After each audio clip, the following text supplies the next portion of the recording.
आइए सबसे पहले उमा शंकर सिंह का रुख करते हैं, जो कि बिहार से हमारे साथ जुड़ रहे हैं। रवि रंजन शुक्ला भी हैं और मनीष कुमार भी हमारे साथ जुड़ गए हैं। उमा शंकर सिंह, आपने ये आंकड़े देखे, मैं आपसे जानना चाहता हूं कि आपका क्या आकलन है जमीन पर जो आपने देखा और जो ये आंकड़े बता रहे हैं, उसमें तारतम्य है या नहीं?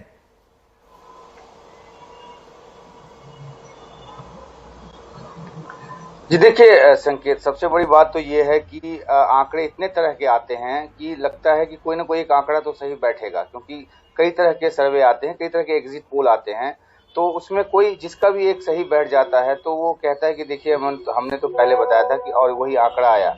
जहां तक जमीनी मुद्दे की बात है तो हमने अपने 20 दिन के कवरेज में लगातार ये देखा है कि रोजगार एक बहुत बड़ा मुद्दा है। और जब शुरुआत हुई थी इस चुनाव की, जब चुनाव आयोग ने चुनाव की घोषणा की थी, उस समय तक ये लग रहा था कि नीतीश कुमार के कद का और उनके बराबर का कोई दूसरा नेता है ही नहीं, तो एक तरफा चुनाव होने जा रहा है। और एक सुशासन बाबू के नाम पे जिस तरह से वो चर्चित रहे हैं, तो ऐसे में लग रहा था कि सामने कोई प्रतिद्वंदी है ही नहीं। लेकिन चिराग पासवान ने, माफ कीजिएगा, तेजस्वी यादव ने जिस तरीके से इस चुनाव को उठाया और जिस तरह से भीड़ जुटनी शुरू हुई, तो सबसे पहले मेरे मन में ये सवाल उठा कि आखिरकार ये जो भीड़ है, उस भीड़ के बूते, अगर उस भीड़ को लेकर ये कहा गया कि MY मुस्लिम और यादव की जो भीड़ है वो भीड़ है, तो सिर्फ मुस्लिम और यादव की भीड़ के बूते कोई सत्ता में अगर रहता तो शायद लालू यादव की सत्ता कभी जाती नहीं। तो ये जानना हमने शुरू किया कि आखिरकार इस भीड़ में या जो नए वोटर हैं, कौन से नए वोटर। आना पड़ेगा, आपका फ्रेम फ्रीज हो गया है, अभी थोड़ी देर में आपके पास वापस आते हैं। इसी बीच मनीष कुमार, आपसे आने से पहले आपको ये बता दें कि एक नया आंकड़ा सामने आया है।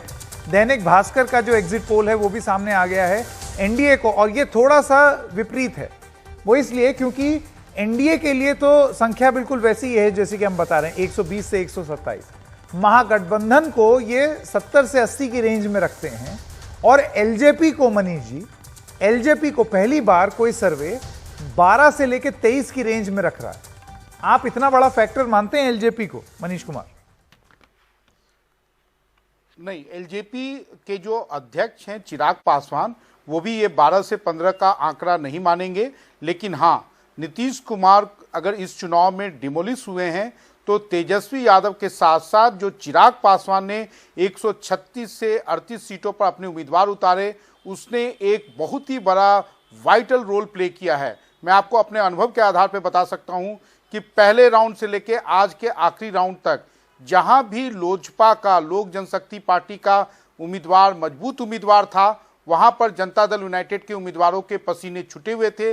वहां पर परिणाम साफ नजर आ रहा था कि वहां पर महागठबंधन के उम्मीदवार की इसलिए विजय हो रही है क्योंकि वहां पर लोजपा का उम्मीदवार एनडीए के उम्मीदवारों का वोट काट रहा है। दूसरी बात संकेत, हमने चिराग पासवान के चुनावी अभियान में देखा, उनकी इलेक्शन मीटिंग में देखा कि बीजेपी के लोग खुल्लम खुल्ला टोपी, बीजेपी की टोपी और पट्टा लगाकर वहां उनकी सभाओं में मौजूद रहते थे। तो ये जो चिराग पासवान का, जो मैं कहता हूं कि बीजेपी का एक्सपेरिमेंट था कि नीतीश कुमार को अगर खत्म करना है तो पहले उसे चिराग पासवान के माध्यम से खत्म करो। और मैं अभी भी मान रहा हूं कि अगर इस चुनाव में नीतीश अगर हारेंगे, जैसा कि एग्जिट पोल दिखा रहे हैं, एग्जिट पोलों के रुझान के अनुसार, तो वो तेजस्वी से नहीं हार रहे हैं, वो बीजेपी से हार रहे हैं। बीजेपी ने कहीं ना कहीं एक अच्छा गेम प्लान बनाया था जिसमें बीजेपी भी खुद भी डूबी और साथ ही साथ नीतीश कुमार भी डूबे। और उसी गेम प्लान का एक आप देख रहे हैं, जो कुछ भी चिराग पासवान ने किया वो सब कुछ उसी का एक, आप कह सकते हैं, कड़ी था। मैं आपको दो चीज बताता हूं संकेत। इस चुनाव के दौरान दूसरे चरण के मतदान के पहले इनकम टैक्स के रेट्स होते हैं, वो किनके ऊपर होते हैं कि जो हर घर नल का जल का एक स्कीम है जिसमें चिराग पासवान बोलते थे कि काफी भ्रष्टाचार हुआ है, और उसमें जनता दल यूनाइटेड के कुछ नेताओं के घर पे छापेमारी होती है। आज का जो तीसरे चरण का मतदान था, उसके कल एक ईडी की एक खबर आई कि एक ओपी चौधरी होते थे। ओपी चौधरी कौन है?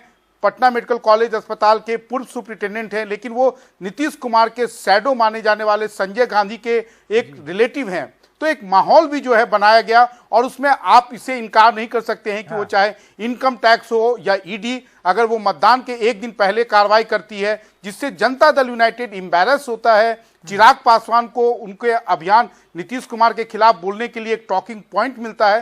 तो ये मतलब ये तालमेल सबको साफ दिख रहा था। लेकिन अगर हार होती है नीतीश कुमार के लिए, नीतीश कुमार की हार होती है, तेजस्वी की जीत होती है, तो इसके लिए नीतीश कुमार खुद ही जिम्मेवार हैं, क्योंकि उनका अति आत्मविश्वास उन्हें ले डूबा। अच्छा संकेत जी रवीश, अब मैं आपके पास आना चाहता हूं। इस बीच आपको ये बता दें कि एक टुडेज चाणक्य का भी पोल सामने आया है, जिसके हिसाब से आरजेडी की जीत हो रही है और लायंस शेयर जो है वोट का वो उनको मिलेगा। 44% मत वो महागठबंधन को मिलने वाला है, तेजस्वी यादव को। एनडीए को सिर्फ 30%, ऐसा ये पोल बता रहा है, 30 से 34%। रवीश, आपकी ग्राउंड रिपोर्ट। जी बिल्कुल संकेत, ये जो आंकड़े हैं ये मेरे हिसाब से जो है वो नजदीक हैं, क्योंकि मुझे हमेशा तकरीबन जो है वो 15-20 दिन से जब मैं घूमा तब मुझे ये लग गया कि नीतीश कुमार काफी कमजोर हैं और नीतीश कुमार की लोकप्रियता लगातार घट रही है। जहां तक बात मुझे ये नहीं है कि 100 से आंकड़ा पार करेंगे, ये मुझे नहीं लग रहा है कि जेडीयू और बीजेपी 100 से ज्यादा सीटें लेकर आएंगी, इसमें मुझे थोड़ा सा डाउट है। जो आरजेडी है वो लग रहा है मुझे कि आरजेडी 130 से 40 सीटों के आसपास में रहेगी।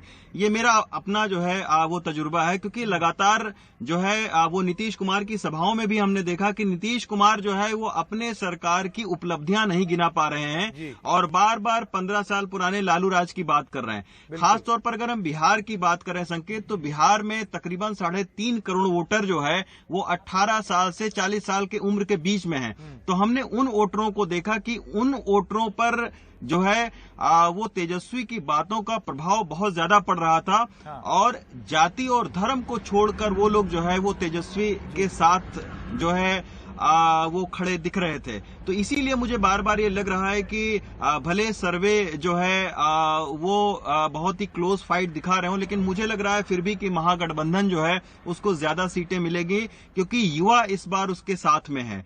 और जहां तक बात है कि इस पूरे जो है वो सर्वे में जो वामपंथी पार्टियां हैं उनको थोड़ा सा मुझे लग रहा है कि कमजोर दिखाया गया है। मुझे लग रहा है वामपंथी पार्टियां और अच्छा जो है वो प्रदर्शन करेंगी, उनकी जो सीटें हैं वो 20 के आसपास जरूर उनकी सीटें रहेंगी, क्योंकि एक सर्वे ये जो अनोखा प्रयोग किया बोला गया था वो एक बहुत ही रवीश, मुझे लग रहा है वामपंथ के बारे में आपने जो बोला, सी रहेगा। वोटर का सर्वे ये बताता है कि 6 से 13 के बीच में उनकी परफॉर्मेंस रहेगी। आप कह रहे हैं उससे भी ज्यादा हो सकती है। आप तीनों का बहुत बहुत धन्यवाद।